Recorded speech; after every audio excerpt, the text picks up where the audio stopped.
you playing? Hello, and welcome to What the Bleep Are You Playing? A podcast where we play a game, many times bad, and tell you why the bleep we played it. It's the Wrong Sean Thomas, and this is Feathers McMason. And we played... Anything planned for today, Gromit? Oh, is it his birthday already? Oh, champion! That means a trip to the zoo. Wallace and Gromit in Project Zoo. Whoop-de-doo. British. This is very. If anybody's listening to this and is anti-British, you may want to pause and listen to a different episode. Click on a different episode. Well, get your tea, get your crumpets, get some crackers and some cheese, and sit down and enjoy us gushing about Wallace and Gromit. This will be a very interesting episode from my perspective because I think I'm the only one out of all three of us that doesn't really have a really strong connection with Wallace and Gromit. Like I know what they are. I like them, but I didn't really, as a kid, really go out of my way to watch any of the things. I was more of a Shaun the Sheep guy myself. That age difference makes sense there. Age difference makes sense. Because late 90s is when, because it was 94 is when the Wallace and Gromit came, 95? Because the one that introduced Shaun the Sheep was like 94, I think. Yeah, so Wallace and Gromit introduced, and so I saw it in like the late 90s. I think we rented the like VHS 3-pack that had it had all of them on it. Right. And watched it a bunch, and then in like junior high, we would always quote like the wrong trousers and cheese, and we'd say, we'd goofy And I little bet things. you were all really cool. I went to a small private Christian school. We were super cool, Mason. But I had a pretty big affinity for it. But, that maybe faded a bit in middle, older teenage 20s, and then, later 20s finding it again and being like, oh my gosh, I forgot how charming and amazing this is. Yeah, because I didn't grow up with the shorts. I watched the movie a couple times. Curse the Were-Rabbit? Yeah, but I didn't really watch the shorts, but... That was actually in theaters when I started. Curse the Were-Rabbit was in theaters when I started at movie theater back in the day. My God, what year would that have been? 2005. That was 2005. Goddamn. Summer of 2005. I was 2. Curse of the Were-Rabbit came out against things like Batman Begins and Fantastic Four. Goddamn. How much would you kill me if I said it was the best movie out of those? It's not you. It's not us you should be worried about. It's the people listening right now. There was also Star Wars Episode 3 came out that summer. It's the best movie out of those 4. Wrong, but no.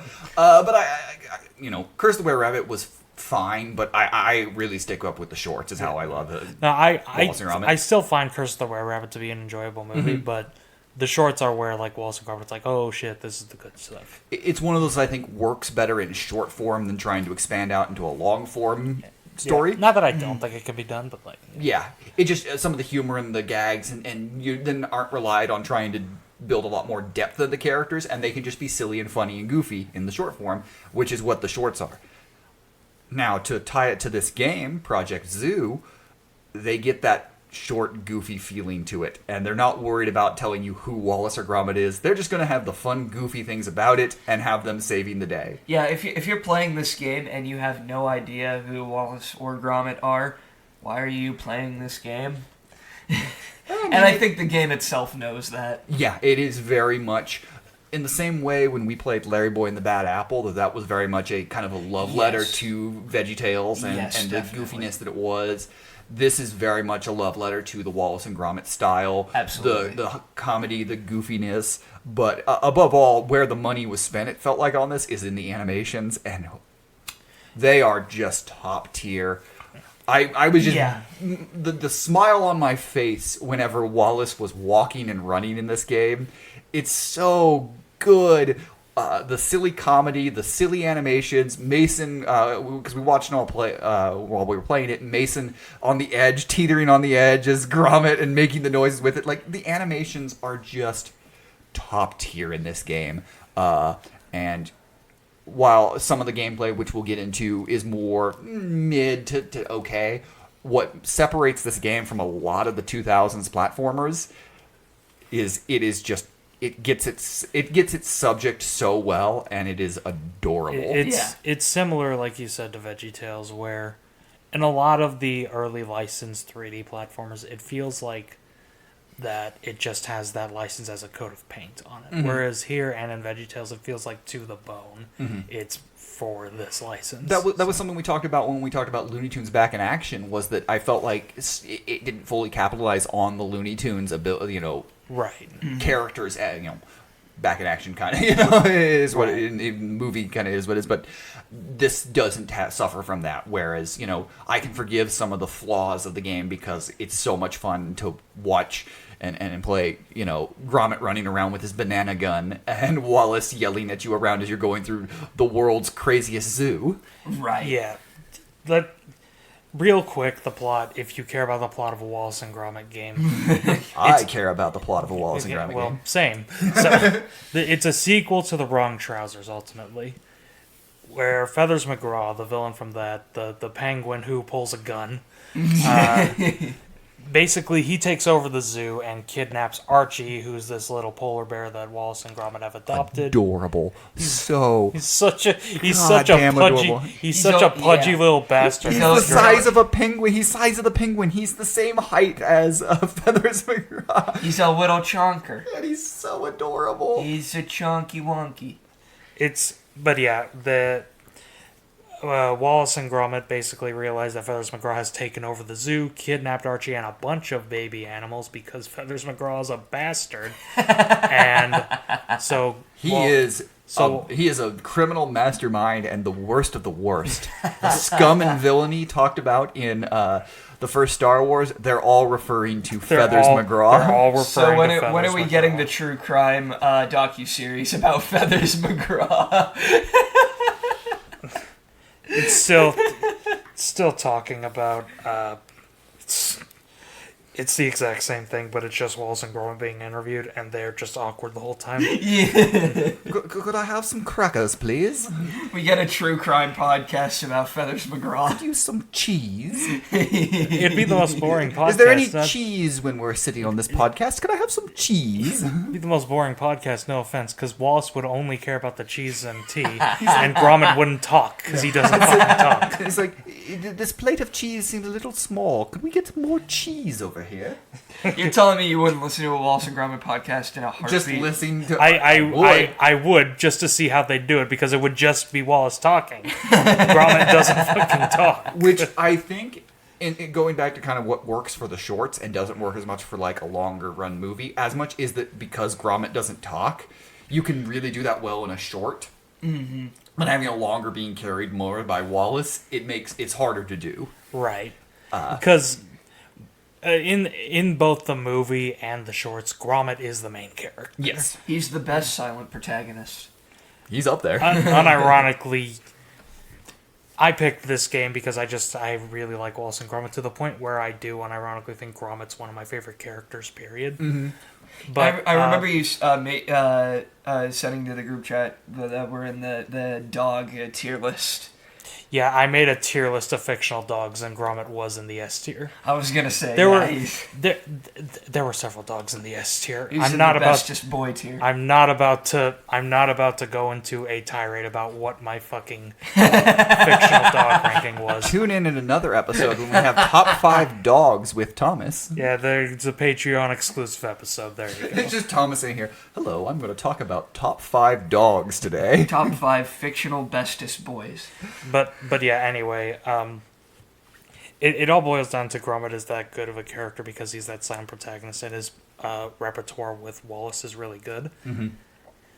Because Wallace both treats him as his pet, but also as his best friend. Yeah, he is a dog, and Wallace treats him like a dog a lot of time, but also, in a world where, your dog can stand on 2 legs and walk around and help you with stuff. Right. I think this game, bringing it kind of back around, I think this game actually has the really good idea of how to structure it. Oh, yes. Because you play as Gromit. You play as Gromit going through the zoo, but Wallace helps you along the way by fixing things, giving you guns, because... guns that he makes out of, like, a viewfinder. Yeah, he makes a gun out of a viewfinder, There's another one later on that he makes out of like pipes, and it's a minigun that shoots porridge. Of course it is. That's the thing that's great about this franchise, and this game really does get, is that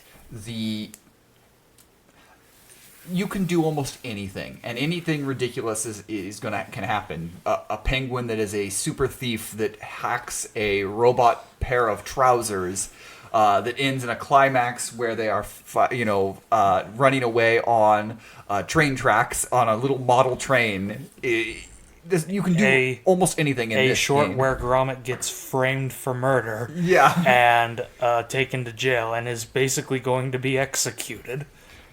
And the moon is made of cheese. I'm just now realizing that with all the crazy stuff that Wallace can do, how has he not won a Nobel Prize? Because he's dumb. He is brilliant technologically, but in terms of social things, he is absolutely brain dead. Inability to actually share his technology with the world. Also, really off topic. Not really, but in the Telltale games, Wallace and Gromit's Grand Adventures, they actually do explain why Wallace isn't super rich. He always forgets to patent his shit. Yeah, someone else. He always forgets to patent his shit. So, that's so good. Oh, I think sad, I think that's in the Telltale games. They say that. I could be wrong. That's so good. I think, moving on with this game, the good place to start with a lot of it is the interesting studio that developed it. Yeah, Frontier Inc. Frontier Developments, Frontier Inc. Because they only made 2 platformers in their entire repertoire. They're still going on, and both of them are Wallace and Gromit games. Both of them are. Yeah, Which because is weird. For the most part, they do like park sims. Yeah, they ported over the original Roller Coaster Tycoon over to the Xbox, and then from that point they started making the Roller Coaster Tycoons. They made Zoo Tycoon, a bunch of other roller coaster simulations, and then more recently they did the Jurassic World Evolution games, which are, very much theme park elements to it. And then they've done a few other things. They've done the F1 Formula One games, the managers, Formula One manager, and then recently they did a Warhammer game. So they've done a lot of stuff, and they've been a very successful, because the Roller Coaster Tycoon games are some of the most profitable games out there. Yeah, right. They've been very successful. So it's interesting that kind of in the middle of it, they made these little Wallace and Gromit games, which probably means that either they had some British connection to it. I didn't see where they were located, or they're just big fans. The British connection sounds like a drama movie, like a band. Or like a band, yes. Hello, we are the British Connection. They are a British video game developer. I figured. Okay, alright. Why couldn't they have thrown in a Shaun the Sheep game after that? Where's our Shaun the Sheep video game? What would it be? I don't know. They made 2 goddamn movies out of it. They could figure out how to make a game. And a third one on the way. So this game was developed and had a pretty simple development time. They got it out. It was well reviewed for the most part, 5s and 6s. So it's not great. Yeah, you're not looking game of the year, but for a licensed tie-in game in the mid 2000s to be getting 5s and 6s when a lot of them were not. Yeah. It was well reviewed for the most part. The PlayStation 2 was the best reviewed consistently across the board. The lowest, and this is the difference between 67 on Metacritic and 63. Was the lowest, but PlayStation was the highest consistently, and then Xbox was consistently the lowest. The GameCube version, ironically, the one that's not at all labeled there, is the one we played, it dropped hard from the PlayStation 2, 67% to 66%. Yeah, so what a fall from grace. So it did really well. The other big thing that I think helps the game is they got Peter Salvis back for to voice Wallace. Peter Sallis, before he died, just kind of did anything. Well, before he retired and then passed, just kind of did anything Wallace and Gromit. Up until the Telltale games, where it was Ben White, I think, is the guy who does. I think that's Wallace right. Now. But Peter just did Wallace and everything because he liked playing the character. Yeah, that's I feel like we've played other games where the voice actors were Ben 10 obviously had all the voice actors returned, but I swear there was another one. I mean, Looney Tunes Back in Action had the voices of a lot of the Looney Tunes that were at that time. Yeah, it did. But a lot of the licensed games we've played didn't bring back the voice actors. Well, I mean, VeggieTales did. VeggieTales did because they but like things like obviously like Wolverine's Revenge was we had Mark Hamill voicing Wolverine. That's right. Hugh Jackman did play Van Helsing. Yeah, so like it's not uncommon for voice actors to come back for it, but it is really nice when they do, and when they lend. It helps lend a bit of the charm to this game is that it does feel like the shorts. Yeah. It very much feels like the shorts. Your weapons throughout the game, we talked about the porridge gun and the banana gun, but you also have the turnip launcher, springy boots, and the gyrocopter. Yep. Great names. You also get Great names. You also just get like a fire extinguisher, which helps a lot. I can imagine. But it's a game that really doesn't have a whole lot of development history behind it. Not a whole lot going on. They got the license. They made the game. They got it out. It was decently well reviewed. It's weird on this podcast to be like, yeah, this game was created and done. Yeah, there wasn't really any behind the scenes drama because it was just a game that happened.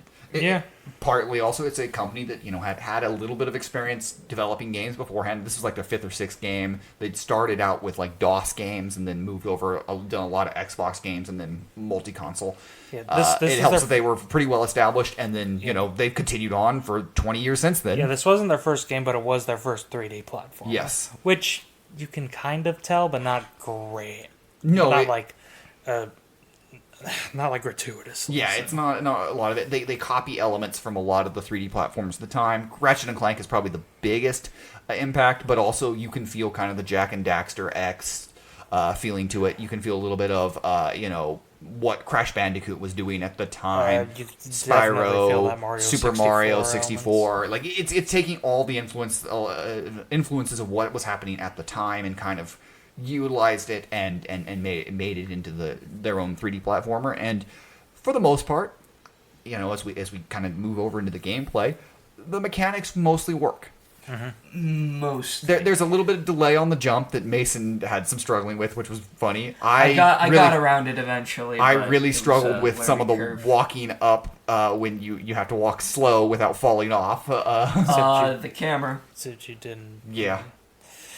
The camera's the big thing, but again, it's a early 2000s 3D platformer camera. Mm-hmm. Take a shot if it's bad. Yeah, you'll be in the hospital. Yeah, it's and I think the thing about the camera is, especially on the GameCube one with the C-Stick, it isn't very intuitive, and it doesn't really. You don't have a whole lot of control over it, and it's a bit sensitive. Absolutely, and it feels like there should just be a button map to push to like just move behind you, move the camera behind you, wherever. Yeah, that's kind of something I wish it had. So. Mm-hmm. But overall, you have your basic, your jump, your gun, your interact. You have a super jump. You have a backflip. You have a little bit of a melee combo. A little bit of melee. Gromit roundhouse kicks things. I love that that Gromit is like the martial arts. He's like a secret martial arts badass. Well, Gromit's also kind of a little bit of everything. Keep in mind, in the shorts, he is an expert pilot. Whatever you need at the time, Gromit will fill that need. All right, I want to see an aerial dogfight between Gromit and Snoopy. You mean the Red Baron? Right, the Red Baron. Well, no, the Red Baron's who Snoopy. No, yeah, that's right. He's the one that Snoopy fights. Yeah. I know too much about Peanuts. So Gromit and Snoopy are teaming up against the Red Baron. Against the Red Baron. And he throws pizzas. What the fuck? I'd watch it. But I think control-wise, yeah, none of them are perfect, but I don't think anything in the controls feels bad. There's little touch-ups that there's can a little be used. awkwardness, again, the second, like half-second delay on the jump, which fucks you really hard later on. And a lot of times the control issues come with because the camera isn't good, is where sometimes the issues are. But, most of it is just, you move around a fairly open area. Your levels are pretty open. You go around, you find what you need to do, progress to the next spot, free the animal. This is probably one of the first 3D platformers we played, other than, again, probably Back in Action, which is very open. Yeah, that has, your big world where you do all your stuff in and then you move on to the next world, where each world kind of operates as kind of a hub at the time, where you're doing all the little things, fixing things, bonus levels and all the things instead of like individual small levels. Right. Yeah, it is very much that sort of feeling. Back in Action, I think is the only other one that would be close to it. It's and the very- animals are adorable that you're saving. Like that's as you're moving on, it's adorable. Something that I really liked about this game is that, like, design wise, nothing looked out of place.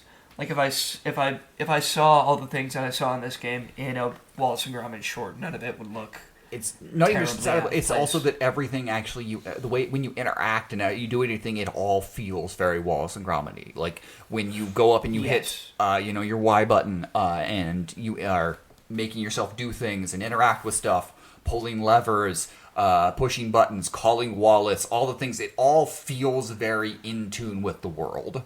Yes. Which is a good credit. Even your attacks, like when you're doing your jumps and things like that, it all feels like you're in this stop-go motion world. And I really appreciate the way that the attention to detail of the everything that they had for that.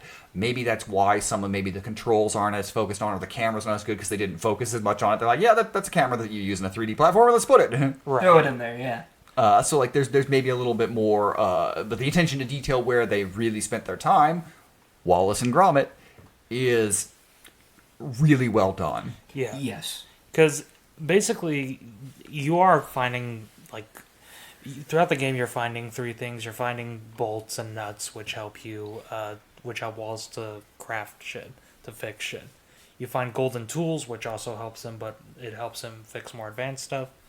And your objectives basically are saving these little baby animals. Mm-hmm. Because, again, Feathers McGraw is a bastard and kidnaps little baby animals. Animals. But Baby animals.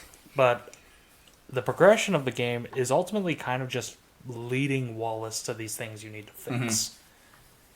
Which, can be a little bit annoying in parts. There's parts where it's like, what do you want me to do? What do you want me to do? Things like, but overall, because it helps that Wallace is just so charming that it's like, I can't get mad at you. Like, I can't stay mad at you. You just did a cute thing, and I like it. So I think there is that element of, because this is adorable, that a lot of it's kind of the frustrations that maybe in a lot of some of these type of games doesn't feel right there, because there's just things that are making me smile all the time as I'm playing through it. Absolutely. Right. And nothing in the game, while it can be frustrating, feels like it's going to be like, ugh, I need to rage quit. Because this game is meant for a younger audience. Yeah. So it isn't hard. It's just some of the things, because of the camera, something you're like, oh, what am I looking for? What am I doing? Yeah. There's no map. There's nothing like, it's like this. There are signs that kind of like point you in a direction, but there's no like, you need to get to this point and to this point. It is kind of up to you to explore and figure out what you're doing. Yeah. I Absolutely. will say, I played later on in these games.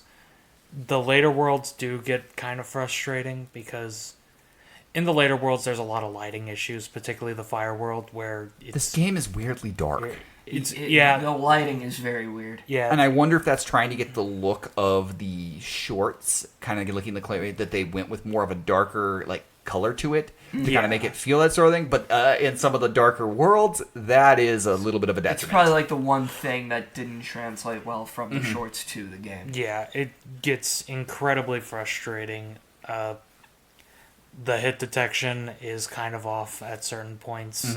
Specifically, later on in the world, you get fucking crushed on nothing, and it pisses me off. And it gets frustrating, but ultimately, I think the charm of the game does bring it out enough. Overrule kind of the mid-2000s frustrating platforming things that And exist. there is also the fact that I am a dumbass. So later on in the levels, I'll be like, what do you want me to do? I'm getting pissed here. What do you want me to do? And then I'll look like 90 degrees to my right and see what I actually need to do. And I'm like, oh, I have the IQ of a fucking toddler. Yeah, there is an element of that, of like, because it's not just put out to you on a platter. There's no like button you can hit and be like, tell me where to go, tell me what to do. There's no mini map. There's no mini map. Because Wallace is just as lost as you. Yeah, which makes sense. I don't know what I'm doing. So it definitely suffers from things that 2000s platformers suffered from, but it definitely is able to kind of go in above beyond, especially the licensed platformers of the time, and make it engrossed in the world that you get over a lot of those frustrations. And it's definitely more than I think a lot of the platformers we've played. It really feels like a game that you could sit down and just keep playing. Yeah. And that you maybe would play for a while. It has that just like it's a fun world to go into. So like kind of in the same way that we talked about Larry Boy and the Bad Apple, or at times when we talked about with X2's Revenge a bit, it was like, yeah, there are problems in these games, but like what they get right, they get really right. This game does something that I really like with frustrating things, is that if you work it out long enough, you'll find what you need and what you need to do. There was never a point where playing this game, there were points where I felt stuck, but there was never a point where I was like, I'm absolutely lost and there's nothing I can do. I have to look up a guide, stat. Yeah, there was never a point where I felt like I needed to look up a walkthrough. Again, there are moments like that later on in the game for me, but I don't know how much of that is the game's design and more just me being a fucking idiot. So, But you never know with platformers. I can get stuck really easy in a like platformer. there's one bit later on in like the world where you're saving pandas. It's like an ice world, and there's this bit where you have to jam up with the porridge gun. You can like jam up gears, and there's a bit where that happens. But then I'm like, what do I do now? And there are these like little propellers, and I'm like, I don't know what to do. I had to move down, go through the platforming again because I accidentally went down the damn path. And I'm like, I genuinely don't know what to do. So I looked up a walkthrough. You had to shoot the propellers, which looking back, and I'm like, that should have been obvious. I'm kind of a dipshit. So. I think there's just an element to this game that its charm just wins out. And I know, like, we can be sometimes a little more critical on games that aren't as charming or aren't as fun. And some of the same issues in this game have existed in games that we're like, these suck. Right. But I think because what it gets so right that I forgive a lot of its failings. Yeah, I think I'm in the same boat. It has a lot of like it has collectibles. It has your weapons menu is actually pretty nice, and different weapons you can switch pretty easily to. I think the UI is pretty good for what we saw in this game. Like nothing like, oh my gosh, the greatest UI ever. But we've as we said, we've played games without menus, and so we've played the bottom of the barrel and we've scraped below it. So like being able to feel fairly intuitive in it was decent.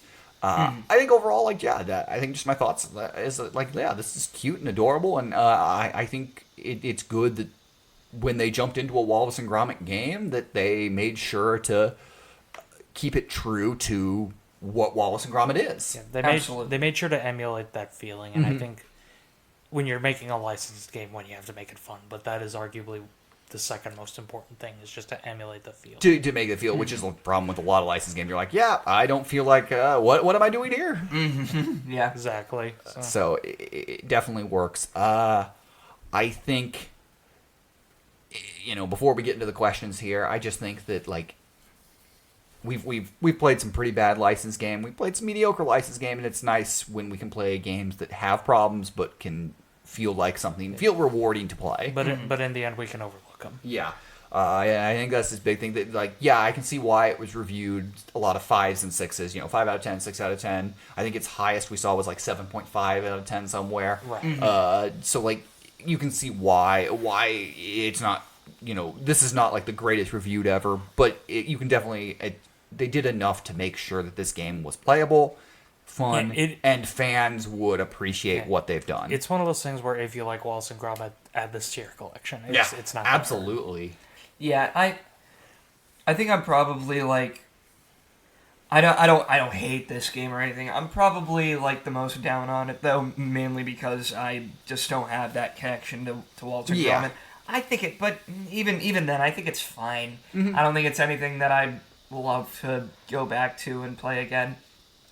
But at the same time, I don't regret that I played it either. It's just, it's a game that exists for me. It's just kind of, it's I think if I was like a bigger Wallace and Gromit fan, yeah, I would probably seek Geek this out a bit about it, yeah. Geek out a little bit on it, yeah. But I'm not, so it's just fine. Which is You fair, don't like you don't. good things. It's not. No, it's not. I'm And it's not kidding. even that I'm I don't. kidding. It's not even I'm that I kidding. don't like it. I'm It's, kidding. right. It's one of those that just like I think the connection to it very similar to the way we said with Larry Boy and the Bad Apple. If you have a connection to it, this game gets that right, Yeah, and so that connection and you're gonna if- love. And if you don't, you might not. You enjoy might the not. game as You much. might not like it as much. Again, all I'm saying is, if this were a Shaun the Sheep game, I would be more into it. And neither of us would be as glad. So yeah, on this podcast, we ask 2 important questions of every game that we play. The first is, how does this game hold up? I think it holds up fine. Yeah. For like, again, in early 2000s licensed platformer. Yeah, there are going to be things about early 2000s platformers that just don't hold up, cameras that don't hold up, gameplay stuff. Licensed platformers specifically. Yeah, that don't hold up as well. But you know, in the gameplay, none of us were cursing the controls. Like Right. none of us were like, "Oh my gosh," No. which is something that a lot of 2000 platformers you're like, which Yeah. you know, there were moments in like Back in Action or even things like Wolverine's Revenge where I'm like, "How does this do that?" You know, and Yeah. we've been upset at gameplay before, and nothing in here definitely made us like angry. It can be frustrating because some of it has aged. So yeah, I don't think I can say it holds up great, but I think it holds up just fine. This isn't like it came out yesterday, but it's not like it came out in the eons ago. And while the Right. lighting does affect a lot of the gameplay later on, the making it look like the claymation actually allows the graphics to hold up quite a bit better over the years, I feel like. Yeah. Yeah. I feel like the graphics hold up pretty well because of that. Yeah. Yeah, it helps that Wallace and Gromit's design. Like, it's not exactly like harsh on most engines, so you're able to get kind of a better feel. Yeah, for you, it. you get the feel for it. It looks good. The environments outside of lighting issues look good. Like everything the zoo looks fun. Like everything looks good. Graphically, it held up just fine because of that. Instead of like, you know, some of the other licensed platformings at the time that were based on more realistic looking properties. I heard Vendetta, baby. Yeah, so the graphics at the time maybe don't hold up as well, but this one I think does really well. And that is able to, I think, help some of the platform mechanics hold up better because it looks fine. Mm-hmm. The second question we ask of every game that we play: would you like to see a remake or a reimagining in a modern setting? Not this game specifically. I don't think I would like I wouldn't be against more Wallace and Gromit games, I guess. I feel like if they remade this game now, we would end up with a Battle for Bikini Bottom rehydrated type situation where like they would make certain things better and then other things worse. Or like the Insane trilogy when that came out and people were like, "Oh, the hitboxes are all wrong and all this and that." And I kind of have a feeling that that's what would happen with this game, and I don't want that to fair. happen. I don't think I want a remake. I think that's there. But I would love more Wallace and Gromit. I would love. I say this a lot, but I would love if you just dropped it on one of the stores right now. The PlayStation Plus. Drop it now. That would be really fun to be able to play it on that and be able to revisit it at any time. I think would be great. You know, similar to what was said about a couple of games, would I like to see both this and Were Rabbit put in a kind of like Like a packaged collection. remastered? Just, you know, HD remaster, up the graphics, maybe up the lighting a little bit. Yeah. You go through it and maybe make it a little bit brighter. I think you could, you know, this game was fun, and I could see myself sitting down on any afternoon and playing it. So yeah, would I like to see more of it? Yes. But I don't need a from the ground up remake. I don't need something new from it. I would rather see them make a new Wallace and Gromit game than remake this one. Yeah, I think it's like a Wallace and Gromit game in this style, because like this style is good Yeah. for Wallace and Gromit, the 3D platformer Yes. where you're Right. playing as Gromit and helping Wallace along, or even maybe take a cue from Were Rabbit and have it so you're playing as both Wallace and Gromit. give them different, you can still have like helping mechanical stuff, but like doing give them so like different abilities. kind of maybe a Lego-esque game that when you play, one is like the Star Wars, one is the droid, one is the person on that, and you go through the level, right? And need for it. You could do something like that co-op esque that I think would really work. But yeah, I definitely would like to see more in this style. And I'm not the platforming person, but I really did. I do like. I think Wallace and Gromit fits best in platforming. I really do. Yeah, I mean, yes and no. I personally think that Wallace and Gromit fits best as like a point and click. That's fair. But like in terms of more action-y video game genres, yeah, platformer is where I would personally put them.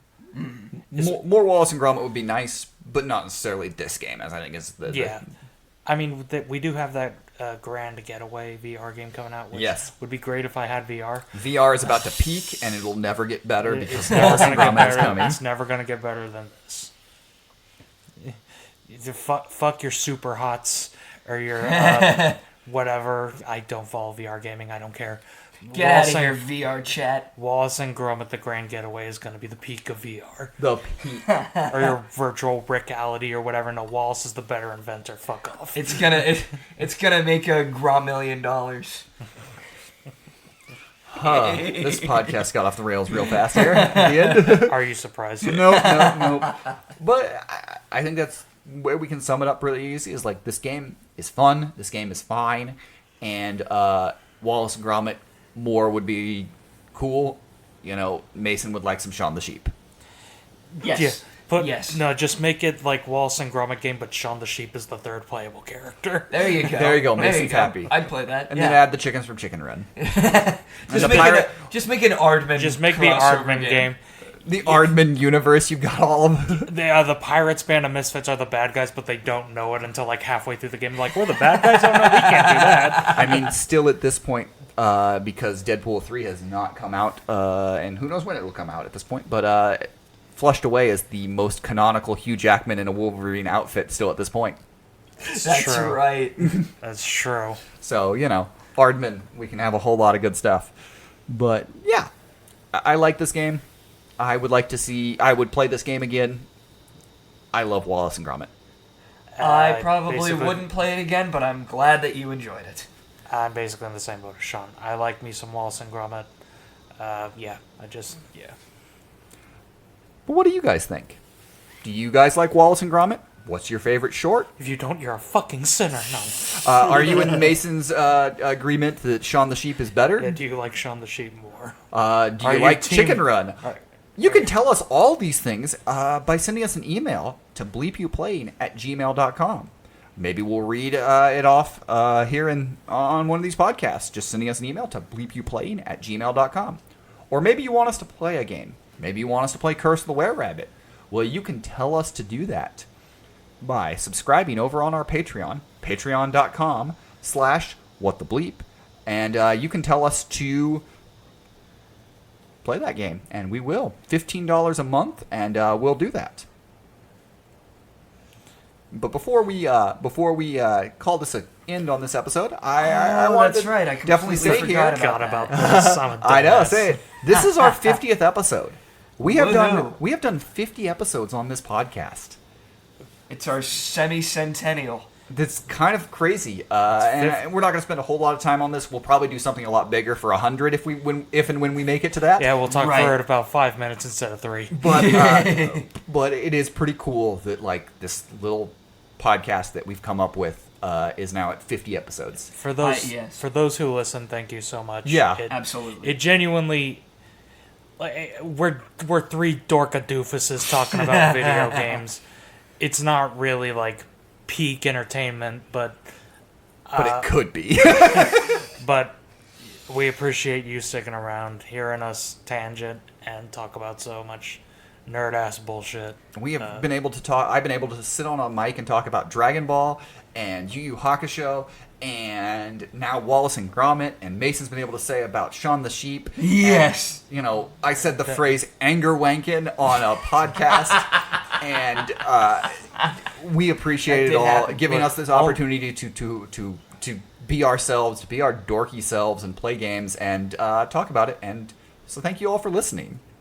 Yeah, we may not believe that it's that we're peak comedy, but if you do, that's fantastic, and we are very appreciative of that. Yeah, we appreciate it. It's that- the best yeah. way to put it. So thank you all. We love that we've been able to keep this train going, and we're really stupid excited to keep it going. To 50 We're- more. To 50 more, to 100 more, fuck it. And if we're doing this till 2050, I don't care. To this until the sun burns out of the sky. Oh, so tomorrow. Yes. Beg your pardon? Thank you all for listening, and we'll be back. Maybe with a little bit of an interlude next time.